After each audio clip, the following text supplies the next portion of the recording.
कोई भी जहाज हो, कैसा भी हो, छोटा हो या बड़ा, उस पर mooring ऑपरेशन का काम जरूर होता है। यह डेंजरस और रिस्की काम है, इसे सेफ्टी और सावधानी के साथ करनी पड़ती है। किसी के लिए mooring ऑपरेशन सर के बोझ जैसा लगता है, तो किसी के लिए सिर्फ एक खेल जैसा। उम्मीद करता हूँ कि यह वीडियो पूरा देखने के बाद आप mooring ऑपरेशन को एंजॉय करते हुए कॉन्फिडेंटली और सेफली अंजाम देते रहेंगे।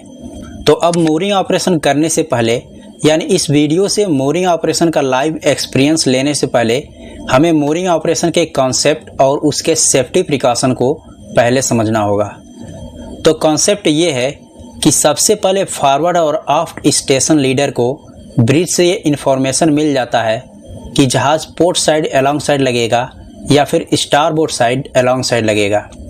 उसके बाद mooring रोप का कॉम्बिनेशन कैसा रहेगा, मतलब 2+2+2 या 3+2+2 या कुछ और कॉम्बिनेशन। जैसे माना कि अगर कॉम्बिनेशन 3+2+2 पोर्ट साइड है, तो इसका मतलब जहाज पोर्ट साइड में लगेगा और आफ्ट स्टेशन से 3 स्टर्न लाइन, 2 ब्रेस्ट लाइन और 2 स्प्रिंग लाइन जाएगा। और फॉरवर्ड में भी सेम है, तो उधर से भी 3 हेड लाइन, 2 ब्रेस्ट लाइन और 2 स्प्रिंग लाइन जाएगा। अब स्प्रिंग, ब्रेस्ट और स्टर्न या हेड लाइन और उनके विंचेस की सबसे बेहतरीन पहचान आपको बताना चाहता हूँ, जो आप कभी नहीं भूल सकेंगे और कभी कंफ्यूज भी नहीं होंगे। वो ये है कि मिडशिप से आफ्ट की ओर आने पर जो सबसे पहले गया हुआ mooring रोप कॉम्बिनेशन होगा वो आफ्ट स्प्रिंग होगा, और जो पहला विंच मिलेगा वो आफ्ट स्प्रिंग विंच होगा। उसके बाद गया हुआ mooring रोप कॉम्बिनेशन ब्रेस्ट रोप कहलाता है, और अंत में जो mooring रोप कॉम्बिनेशन गया होगा वो स्टर्न रोप होता है। वैसे ही मिडशिप से फॉरवर्ड की ओर जाने पर मिलने वाले सबसे पहले रोप कॉम्बिनेशन और विंच फॉरवर्ड स्प्रिंग रोप और फॉरवर्ड स्प्रिंग विंच होगा। उसके बाद मिलने वाले रोप कॉम्बिनेशन और विंच को फॉरवर्ड ब्रेस्ट रोप और विंच कहते हैं, और लास्ट में गए हुए mooring रोप कॉम्बिनेशन को हेडलाइन रोप या हेड रोप कहते हैं। हेडलाइन और स्टर्न लाइन बेसिकली जहाज को जेटी से बाहर नहीं जाने देता है। फॉरवर्ड और आफ्ट के ब्रेस्ट लाइन जहाज को जेटी के अलोंग साइड रखता है, और फॉरवर्ड स्प्रिंग लाइन जहाज को आगे जाने से रोकता है, और आफ्ट स्प्रिंग रोप जहाज को पीछे नहीं जाने देता है।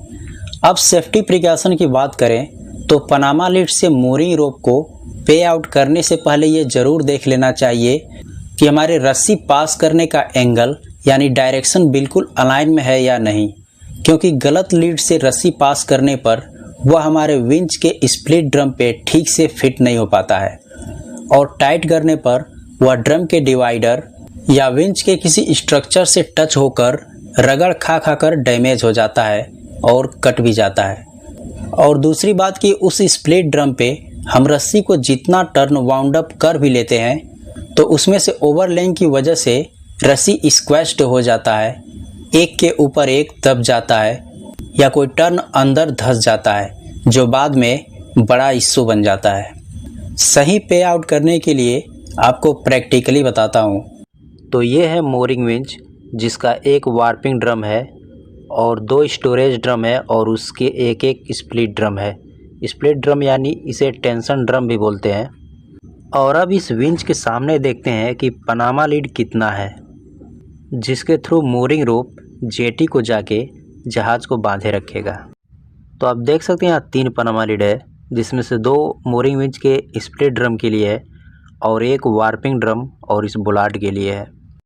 तो इस इमेज के माध्यम से आप समझ सकते हैं कि जो इधर वाला पनामा लीड है वो हमेशा बुलार्ड और वार्पिंग ड्रम के लिए इस्तेमाल होगा, और उधर के दोनों पनामा लीड दोनों ड्रम के स्प्लिट ड्रम यानी टेंशन ड्रम के लिए है।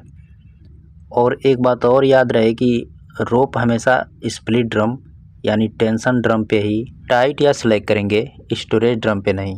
वैसे एक और कोशिश ये करना चाहिए कि स्प्लिट ड्रम पे ज़्यादा लेयर यानी ज़्यादा टर्न ना रहे, कम से कम 2 या 5-7 लेयर ही रहे।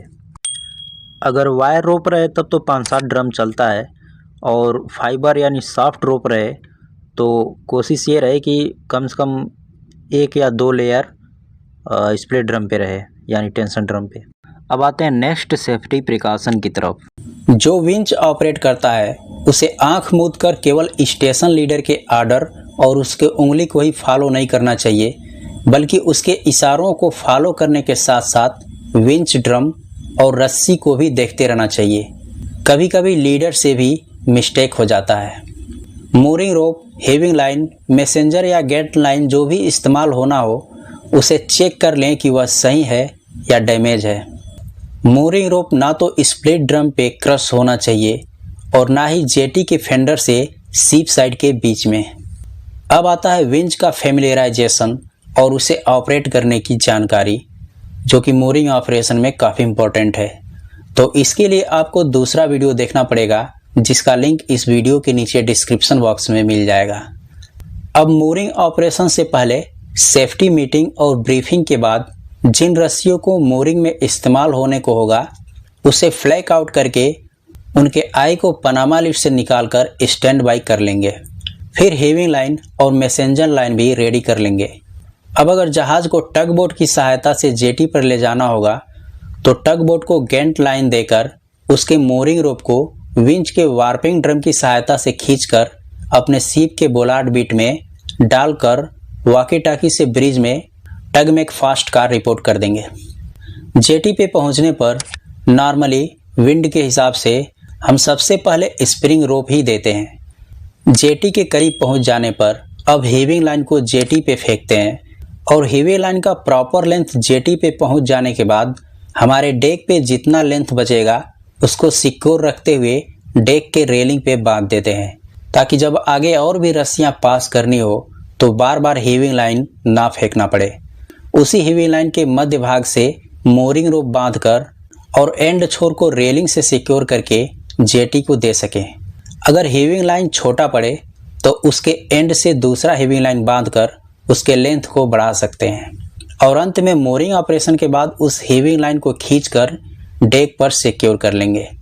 अब या तो दोनों स्प्रिंग रोप एक साथ जेटी को दे देंगे या फिर 1 बाय 1 करके देंगे। दोनों रोप जेटी के बोलार्ड में सिक्योर हो जाने के बाद धीरे धीरे उन रस्सियों को एक बराबर टाइट कर लेंगे। फिर अंत में ब्रेक टाइट करने के बाद ब्रेस्ट रोप, हेड रोप या स्टर्न रोप को बारी बारी से पास करके एक बराबर टाइट कर लेंगे।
Kaya mo,